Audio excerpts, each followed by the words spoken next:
Our next speaker is Steve Sneed with the Historic Central Area Arts and Cultural District. Good morning. I'm going to ask other members who are here of the Cultural Arts District to come down. Stand with me. Thank you. My name is Steve Sneed, and I'm the co-chair of the Historic Central Area Arts and Cultural District. Vivian Phillips is the other co-chair. So I'm going to take some time to give you an idea of what this arts district is. We are essentially at the end of phase one in developing this district. The district is a designation of the central area as an arts and cultural district. And geographically, that will be a portion of the central area. It's a program that comes out of the Office of Arts and Culture, and it is the second cultural arts district in the city of Seattle. The first was on Capitol Hill, or is on Capitol Hill. The legislation was signed by the mayor, thank you, in December of 2015.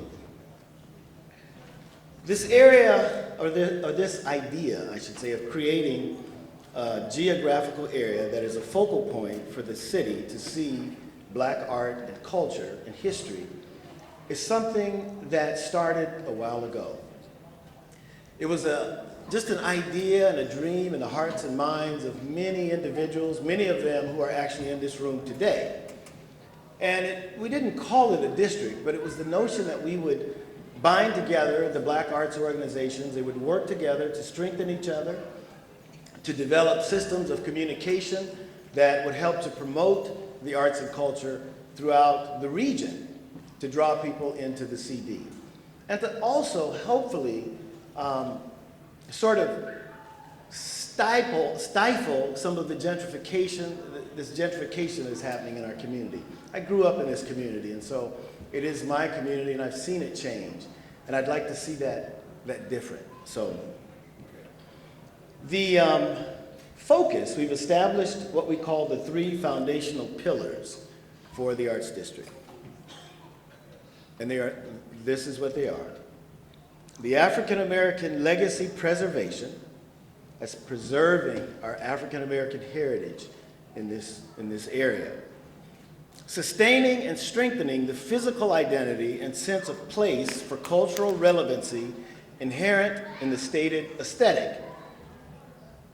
The stated aesthetic is that we will focus on African and African American culture and art. I want to make that clear.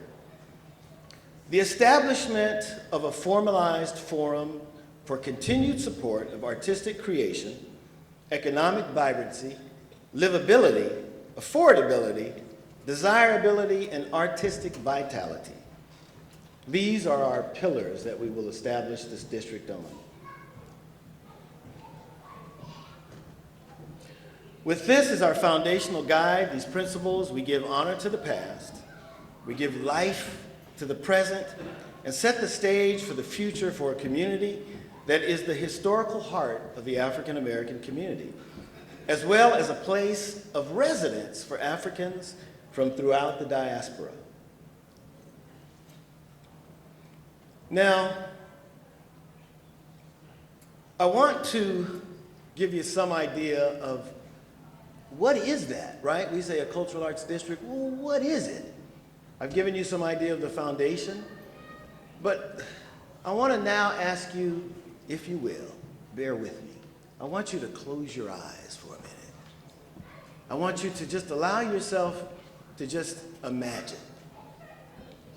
And I will paint you a picture. Imagine there is a piece of art on 23rd and Union that is so incredible, so well known, so dramatic, so exciting, so interesting, that whenever somebody comes to Seattle, they got to take a selfie with that piece of art. Imagine that on Saturday night, on Jackson Street, I got to make a choice about which club or restaurant I'm going to go to and have some good food, hear some good music, maybe a spirit, right? I can dance in a couple places. I'll see people I know. It's practically a festival every weekend. And the musicians are there, the community is there, people are everywhere. So just imagine that there's a path, a walking path, that starts at Washington Hall, it comes up to Langston Hughes, it goes to Pratt Fine Arts Center, it goes to the African American Museum, and along the path, there are markers of history and of our black artists and our historians and our people from the black community that we want to take time to remember and learn about, that we want our young people to learn about. Imagine there's a housing complex, maybe a couple actually, that have studios, and there are black artists who live in those studios and work in those studios and make their art. They get together and have jam sessions. Now that's what we called it in my day. You have a jam session, right? You get together and you create. You develop more material and more art. And that's a happening, that's a place to go and gather and live in this community. The black arts organizations meet regularly, and they coordinate, they promote, and that this is a tourist destination for the city of Seattle that the whole region is proud of. Just imagine that. Okay, you can open your eyes, those who have them closed. I want to leave you with this. Phase 1 of the project was June through December of 2015. And that's when the signed legislation happened and the toolkit was established. Phase 2 is January through December of 2016. We plan a retreat, actually in about 2 weeks, and we'll start our strategic planning for this district. Now I'm going to give you our email address. I don't have a PowerPoint up here, but I'll give you the email address, and if you don't catch it the first time, I'll say it twice. The email address is historic, or HISTORIC@gmail.com. So that's the historic HCAACD@gmail.com. One last thing I'm going to say. Here's an African proverb that I quote all the time, and it simply says, if you want to go fast, go alone. If you want to go far, go together. Thank you.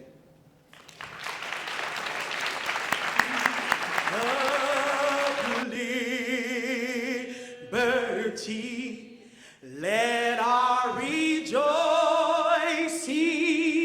rise high as the listening skies.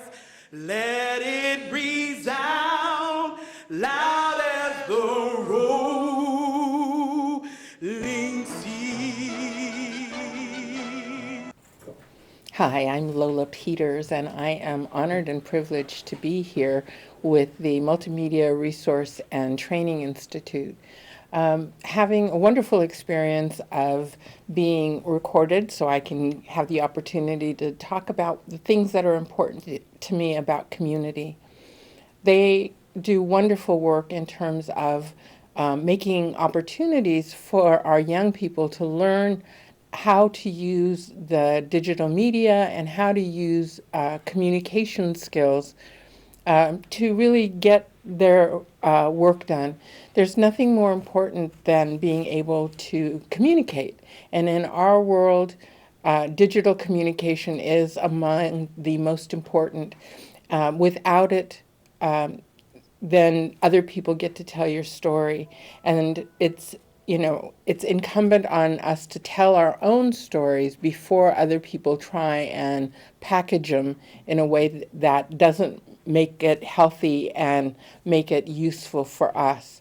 So I'm excited and thrilled to have been a part of their process and to use, and I'm really, really happy and very honored that they would use their skills and their technology to tell my story and to help me get the word out about the book that I'm writing or the book that I've just published. I hope you will support their work and both by using their services and by financially supporting them. Okay, I'm Quintard Taylor. I'm the Scott and Dorothy Bullitt Professor of American History at the University of Washington. And for the last hour and a half, I've been interviewed at the MMRTI Center in the Central District of Seattle, matter of fact, right in the heart of the Central District at 23rd and Jackson. I've loved this experience. It's a great experience. Even though I'm the one being interviewed, I noticed the kind of enthusiasm from all of the students who are here. I notice as well that all of these students are being trained for great work. They're being trained for the media, and the media is extremely important. I try to do what I can in terms of African American history, in terms of writing African American history, but it's really up to the media to try to spread that story. And so that's why I think what you guys are doing is so vitally important in terms of the future of Black people here and across the globe, as well as all of the people in Seattle and all of the people in the U.S.